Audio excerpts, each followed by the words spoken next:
Hey guys, Daniel Ricciardo here, Formula One driver from the great city of Perth, Australia, and today I'm going back to school with Student Edge.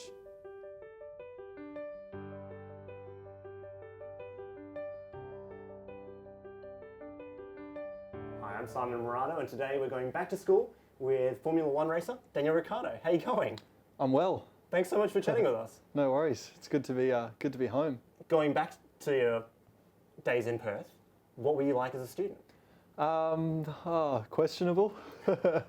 I was okay. I mean, if I got told off, it was just because I was talking or fidgeting too much. So I was very. Actually, I think one teacher actually asked if I had a problem because I couldn't sit still, and Right. I think she asked my mum one day. She's like, "Is Daniel okay? You know, does he?" And I just had ants in my pants all the time. So I was always like, I couldn't sit still for very long. So my attention span was not great. I was good at sport. Sport was my favourite at lunchtime. But no, to be honest, it was fine. Like I look back at school and I think it teaches you some discipline and everything. But in terms of subjects, I was just getting by. I was never really in love with any subject in particular. And I think, to be honest, it was because I was so driven by racing.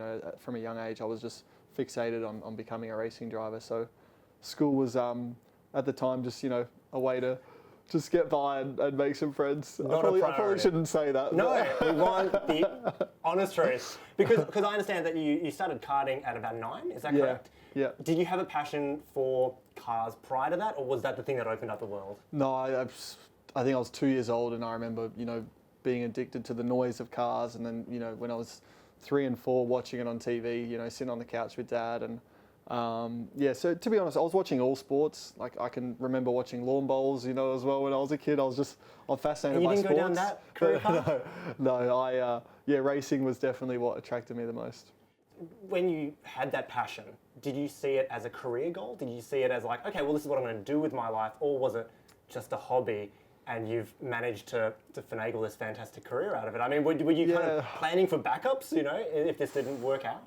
I thought about backups because, it was more of a hobby. Like, as a kid, you're like, I want to be an F1 driver. But, when it actually gets down to it and you put the work in, you're like, okay, that's a big step to become an F1 driver. You're in Perth racing go-karts. How are you going to get to F1? So it just started off as a hobby and I enjoyed doing it more than anything else. I liked it as well because it was a little bit different. Not really any other kid at the school was racing karts. So I liked being a bit different, I guess. So you mentioned that a passion for racing was kind of unique to you. Your schoolmates and your friends maybe didn't share it as much. When you told them that you did want to follow this more professional route, were they surprised? Were they a bit dubious about you being able to pull it off, or were they supportive?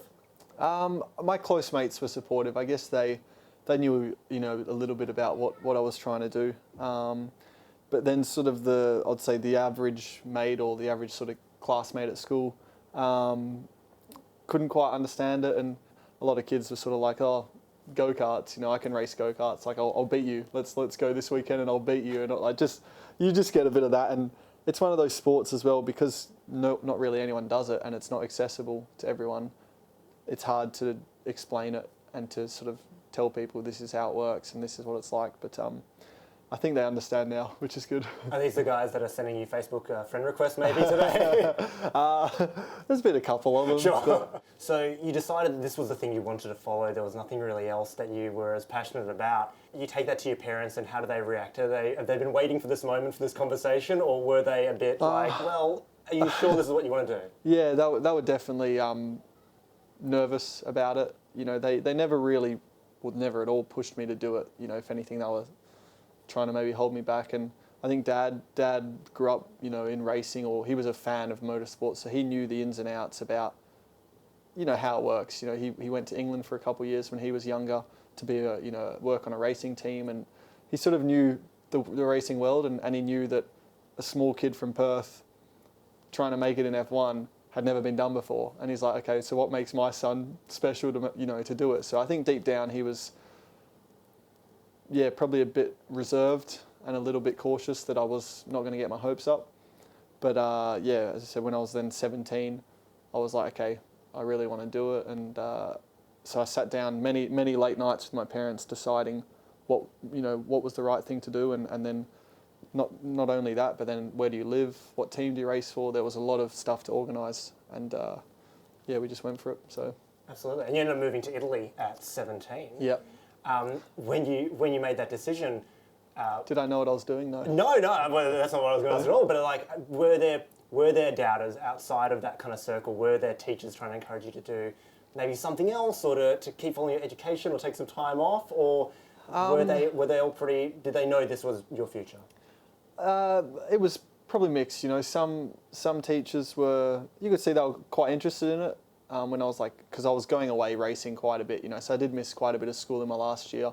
I was racing in Asia at the time, so flying back and forth. And some teachers were interested, and oh, okay, how's it going? And that's cool. You know, fascinating. And then others just couldn't see it. You know, race cars. What are those silly race cars? And you know, you should be applying yourself at school and all that. But yeah, I wouldn't say many of them gave me a hard time. They were quite cool, or they just didn't really care. They were just sort of, yep, you do your thing, and Sure. I'll just keep doing my job and looking after the rest of the kids here. Well, the thing is, you still have things to learn once you can't just leave school and then jump straight into F1 racing. I'm assuming here, like, what's the kind of the educational path you took to get to where you are today?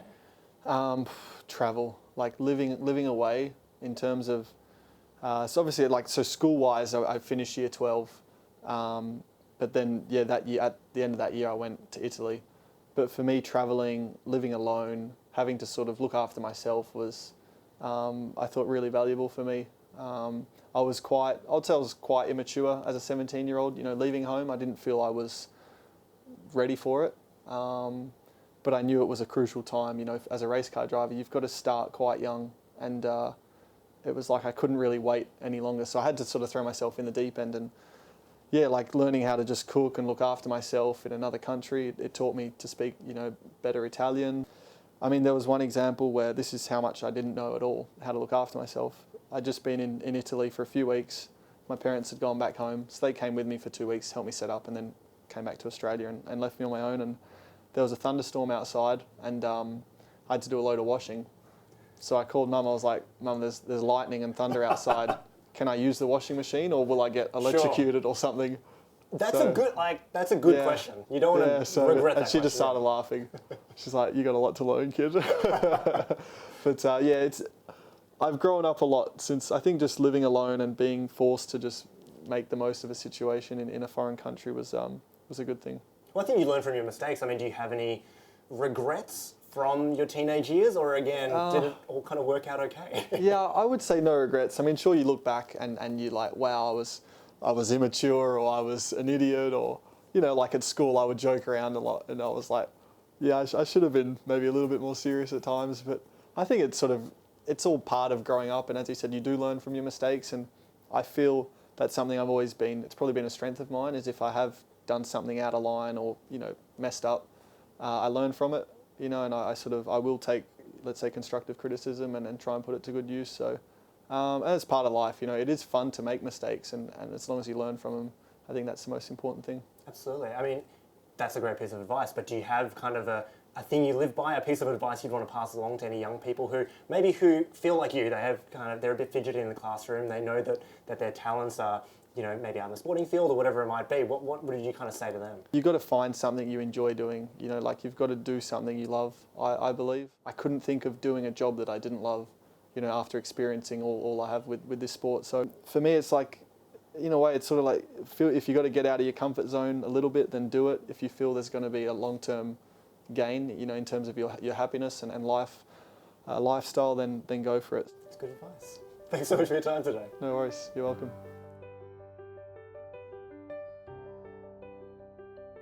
Hey guys, if you enjoyed that video, click here to subscribe to our YouTube channel, or find more of our stuff at studentedge.com.au.